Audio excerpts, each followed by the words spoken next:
테슬라 소식입니다. 일론 머스크의 동생 킴벌 머스크가 283억 원어치 테슬라 주식을 처분했다. 테슬라 이사이자 외식업체 키친레스토랑 경영주인 킴벌은 2,560만 달러에 달하는 테슬라 주식 3만 주를 매각했다고 11일 미 경제 전문 매체 비즈니스 인사이더 등이 보도했다. 미국 증권거래위원회 보고서에 따르면 킴벌은 지난 9일 주당 평균 852.12달러의 테슬라 주식을 처분했다. 매도 물량은 자신이 보유한 지분의 5%에 해당한다. 킴벌은 현재 4억 8,300만 달러 상당의 테슬라 주식 59만 9,740주를 보유 중이다. CNBC는 테슬라 주가는 미국의 대표적인 주가지수인 S&P 500에 편입된 뒤 파격적으로 올랐고 이후 킴벌이 주식을 처분했다고 전했다. 테슬라 주가는 지난해 743% 올랐고 올해 들어 14% 상승했다. 10일 기준 테슬라 종가는 804.82달러다. 한편 테슬라 이사 안토니오 그라시아스는 보유 주식 15만 747주를 주당 평균 845.36달러에 판 뒤 콜옵션 15만 계약을 매수했다. 콜옵션 만기와 행사 가격은 각각 내년 6월 52.38달러, 2025년 6월 68.56달러다.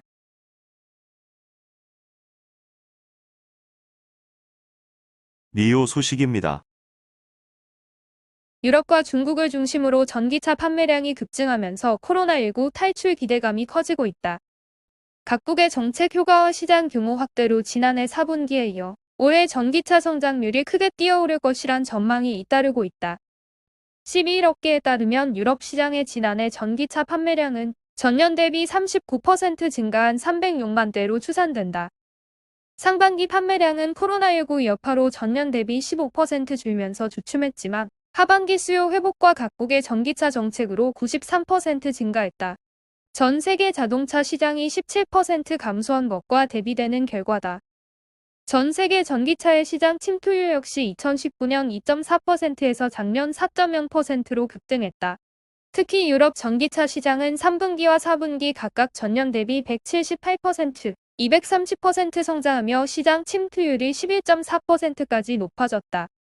해가 바뀌면서 세계 최대 시장으로 꼽히는 중국 전기차 시장의 급성장도 두드러졌다. 미국 증시에서 주목받고 있는 중국의 전기차 업체 니오의 인도량은 총 7,225대로 전년 대비 352%의 성장세를 보였다. 집계 이후 월 최고 판매량이다. 테슬라의 경쟁사로 떠오른 샤오펑과 리오토는 1월 전년 대비 각각 470%, 356% 늘어난 6,015대, 5,379대를 기록했다. 향후 출시하는 모델에서 고속도로 자율주행 기능과 엔비디아의 최신 자율주행 컴퓨팅, 엑스 자비에를 구현할 것을 고려하면 향후 판매량은 빠르게 늘어날 것으로 보인다. 업계는 올해 유럽과 중국 전기차 시장의 성장세에 힘입어 작년보다 30% 증가한 399만 대에 달할 것으로 예상하고 있다. 이는 지난해 전망치였던 354만 대를 훌쩍 뛰어넘는 수치다. 전망치도 잇따라 상향되는 분위기다. 기존 2025년에 예상치였던 920만 대 대비 13%의 시장 침투율을 지난해 채웠기 때문이다. 미국 바이든 행정부의 친환경 정책 활성화 여부에 따라 미국 전기차 시장이 급성장하며 전기차 보급 대수 전망 규모는 더 확장될 가능성이 크다. 한국자동차연구원 연구위원은 전기차 시장의 중장기적 성장이라는 방향성은 변치 않는 상황에서 각 기업의 차별화된 전략이 잇따르면서 하반기 전망치는 400만 대를 넘어설 수도 있다며 프리미엄 모델을 기반으로 한 구독 서비스와 자율주행 분야의 혁신, 주행거리 등이 주요 경쟁 포인트가 될 것이라고 말했다. 애플 소식입니다.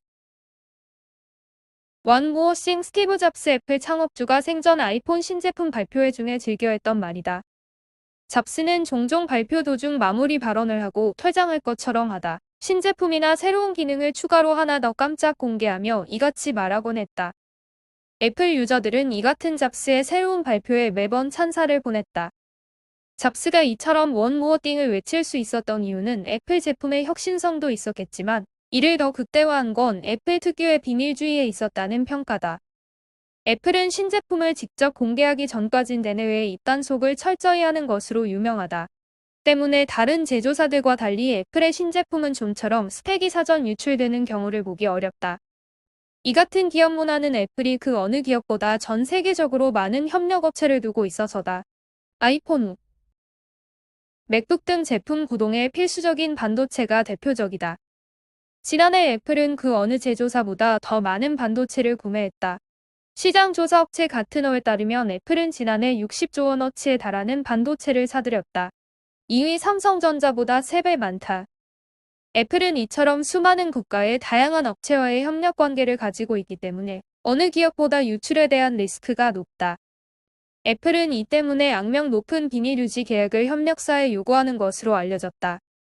신제품 출시 때마다 놀라움을 강조해온 잡스의 철학에 따라 애플은 모든 협력사에 NDA를 요구하고 이를 어길 시 대규모 위약금을 부과해왔다. 애플은 자신들의 요구 조건을 협력사가 받아들이지 않을 경우 성사 직전까지 도달했던 협상 테이블도 하루아침에 뒤집는 것으로 유명하다. 과거 애플과 협업을 진행한 국내 부품업계 고위 관계자는 애플은 허락 없이는 프로젝트 종료 전까지 그 어떤 내용도 외부에 공개할 수 없도록 한다며 사내에서조차 애플이라는 이름을 거론하는 것도 어려웠다고 말했다. 국내 또 다른 부품업계 관계자는 애플의 비밀주의가 미 CIA보다 더하다는 얘기가 괜히 나온 게 아니다라고 했다. 애플의 과도한 비밀주의 집착은 때때로 파트너사, 협력사의 과도한 계약 조건을 강요하는 결과로 이어지기도 했다. 실제 과거 디스플레이 협력사였던 GT 어드밴스드 테크놀리스가 파산하는 과정에서 애플 NDA의 실체가 극명하게 드러나기도 했다. 이 회사가 애플에 제출한 고소장에 따르면 애플은 비밀 유지 계약 한 건이 깨질 때마다 약 599억 원을 물어야 한다는 조항을 달았다. 애플은 내부 입단속도 철저하다. 미 경제지 포춘 선임 기자가 10여 년 전에 쓴 책 애플 인사이드를 보면 애플은 내부 직원들에게도 정보 유출을 강력하게 금하고 있다. 심지어는 애플 직원들은 동료가 무슨 일을 하는지조차 모른다고 한다. 조그마한 정보라도 유출되면 직장에서 해고되는 것은 물론이고 막대한 보상금을 내야 한다는 설명이다. 애플은 점조직 형태로 운영되며 직원들은 꼭 알아야 할 것만 공유한다고 말한다. 애플에서 직원 개개인은 퍼즐의 한 조각이며 이것을 모두 끼워 맞췄을 때의 모습은 최고 경영자만 안다는 것이다. 특히 애플 보안팀은 정보 누설자를 찾아내기 위해 디지털 포렌식 기법까지 동원하는 것으로 알려졌다. 현대기아차 그룹과 애플 사이의 전기차 관련 협력이 최근 중단됐다고 공식 발표된 가운데 그 배경 중 하나로 현대차의 비밀 누설이 유력한 원인으로 꼽힌다. 국내 언론을 통해 전기차 협력 내용이 지속 유출되자 화난 애플이 협상을 뒤집었다는 것이다. 미 CNBC는 애플과 거래하는 기업은 누구에게도 알리면 안 된다라며 현대차는 이번 사태로 교훈을 깨달았을 것이라고 말했다. 애플은 현대기아차 외에 또 다른 협력사를 찾아 나설 것으로 전망된다. 아직 경쟁사 대비 자율주행 기술 수준이 낮아서다. 미 캘리포니아주 차량국 보고서에 따르면 지난해 애플의 자율주행 차량의 이탈률은 약 233km에 그쳤다. 반면 구글 알파벳 산하 웨이모의 이탈률은 약 48,280km에 달했다. 애플 전문 매체 애플 인사이더는 투자은행 웨드부시 보고서를 인용해 애플이 올 상반기 중 애플 아이카 제조 파트너를 공식 발표할 것이라고 보도했다. 아직 협상이 완전히 끝난 것은 아니라는 관측이 제기되는 현대차부터 폭스바겐 혹은 닛산 등 어느 업체가 애플과 손을 잡을지에 시장에 관심이 쏠린다. 마이크로소프트 소식입니다.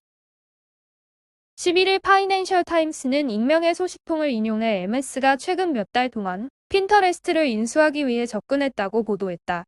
소식통에 따르면 현재 논의가 활발히 이뤄지지는 않고 있다. MS는 자사의 클라우드 컴퓨팅 플랫폼 위에서 실행할 수 있는 온라인 커뮤니티 포트폴리오를 쌓기 위한 인수 전략을 추진 중이다. 핀터레스트의 시장 가치는 510억 달러에 달한다. 코로나19 대유행 이후 시장 가치가 600% 이상 높아졌다. 핀터레스트는 과거 독립기업으로 남겠다는 뜻을 밝힌 바 있다. FT는 최근 핀터레스트의 치솟은 주가는 MS의 인수의 장애로 작용할 수 있다고 분석했다. 지난주 핀터레스트가 2020년 4분기에만 1억 명에 달하는 신규 회원을 확보했다는 사실이 알려지며 주가가 10% 이상 상승하기도 했다. 핀터레스트는 2020년 16억 5천만 달러의 매출액을 달성해 전년 대비 48% 성장했다. FT는 MS의 핀터레스트 인수는 애저 클라우드 플랫폼의 대규모 애플리케이션을 도입하기 위한 방법으로 보고 있다. MS는 최근 몇 년간 여러 기업을 인수했다. 2016년 전문 네트워킹 사이트 링크드인을 260억 달러에 인수했고, 2018년 소프트웨어 개발사 네트워크 역할을 겸하는 코드 저장소 기터브를 인수했다. 2014년에 1억 1,300만 사용자를 넘긴 온라인 게임 마인크래프트 제작사 모장을 인수한 데 이어 2020년에는 엘더스크롤 게임 개발사인 제니맥스를 75억 달러에 인수했다. 지난주 월간 이용자가 4억 5,900만 명까지 늘었다고 밝힌 핀터레스트는 아마존 웹 서비스의 클라우드 플랫폼을 사용 중이다. 애저 클라우드를 사용할 시 MS가 얻을 수 있는 시너지가 많다.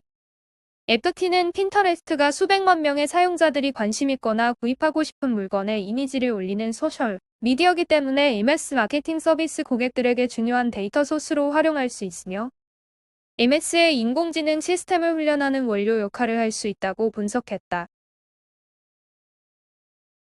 아마존 소식입니다. 전 세계 1위 넷플릭스가 지난해 구독자 수 2억 명을 돌파하면서 돌풍을 이어가고 있지만 아마존 프라임 비디오가 전년 대비 50%가량 성장한 1억 5천만 명을 넘기며 맹추격하고 있다. 밀레니얼 세대 수요 증가와 코로나19 국면이 지속되면서 OTT 구독 경제 성장세는 앞으로도 계속될 전망이다. 글로벌 비디오 구독 경제 상위 20개 업체 넷플릭스의 지난해 구독자 수는 2억 명을 돌파하며 1위 자리를 굳건히 지켰다. 2위인 아마존 프라임 비디오가 1억 5천만 명 구독자로 넷플릭스를 추격하고 있다. 한국의 웨이브는 1,000만 명으로 18위에 이름을 올렸다. 12일 한경닷컴 뉴스랩이 글로벌 미디어 네트워크 협회인 피프와 닐슨 코리아 클릭 등 자료를 취합해 분석한 결과 전 세계 동영상 스트리밍 서비스를 구독하는 인원은 10억 명에 달한다. 국제연합 등이 추산한 세계 총 인구는 약 77억 명이다. 7명 중 1명꼴로 구독 경제 OTT 서비스를 이용하는 셈이다. 1위는 역시 넷플릭스다. 지난해 넷플릭스의 전체 구독자 수는 2억 370만 명을 기록했다. 구독 경제 관련 기업을 통틀어 가장 많은 구독자이자 사상 첫 2억 명 돌파다. 지난해 넷플릭스의 매출은 250억 달러, 영업이익은 46억 달러를 기록하며 각각 전년 대비 24%, 76% 성장했다. 주가는 지난 한 해만 약 66% 올랐다. 넷플릭스를 바짝 쫓고 있는 서비스는 아마존 프라임 비디오. 아마존닷컴이 개발 운영하는 비디오 인터넷 서비스로 전 세계 구독자 1억 5천만 명을 보유하고 있다. 아마존은 70억 달러를 투자해 오리지널 콘텐츠를 강화하겠다는 계획을 밝혔는데 이 시리즈에만 15억 달러의 제작비를 들인 것으로 알려졌다. 격차를 벌리려는 넷플릭스는 지난해 콘텐츠 제작 예산에만 아마존의 2배가 넘는 173억 달러를 썼고 올해는 지난해보다 더 늘어난 190억 달러를 투입할 전망이다. 오리지널 콘텐츠뿐 아니라 양사 모두 현지화 전략까지 강화하면서 경쟁은 더 치열해지고 있다. 지난 4일 CNN은 넷플릭스는 모바일 사용이 많은 아시아 구독자를 겨냥해 모바일 구독 서비스를 따로 만들었다. 아마존 프라임 비디오도 이 트렌드를 따라 지난달 인도에 모바일 구독 서비스를 도입했다고 보도했다. 글로벌 비디오 구독 경제 상위 20개 업체 국가 분류. 미국이 11개국으로 가장 많았고 중국과 인도가 각각 3곳, 한국, 홍콩, 대만 각각 한 곳 순으로 나타났다. 넷플릭스, 아마존과 같이 시장 상위 20위권에서 11곳인 절반 이상이 미국 업체로 나타났다. 이 밖에 중국과 인도 각각 3곳, 한국, 홍콩, 대만 각각 한 곳이 이름을 올렸다. 특히 막강한 내수 시장을 자랑하는 중국과 인도 업체의 선전이 두드러졌다. 3위는 텐센트 비디오가 1억 2천만 명, 4위 아이치가 1억 1,900만 명, 5위 유크 9천만 명으로 3에서 5위까지 중국 업체가 이름을 올렸다. 이어 6위 디즈니 플러스가 7,330만 명, 7위 동남아시아를 겨냥한 홍콩계 뷰가 4,140만 명, 8위 인도 알트 발라지가 4천만 명, 9위 디즈니 자회사인 홀류가 3,660만 명, 10위 인도 에로스 나우가 3,662만 명 순이었다. 한국 업체 중에서는 웨이브가 18위에 올랐다. 웨이브는 SK텔레콤 옥수수와 지상파 3사의 폭을 통합한 서비스다. 닐슨 코리아 클릭 등에 따르면 지난해 이 서비스의 월 평균 순이용자 수는 344만 명, 무료 가입자를 포함한 전체 회원 수는 1,000만 명이다. 그간 오리지널 콘텐츠가 부족하다는 지적에 따라 웨이브는 올해 콘텐츠 투자 규모를 1,000억 원 가까이 확대할 것으로 전해졌다.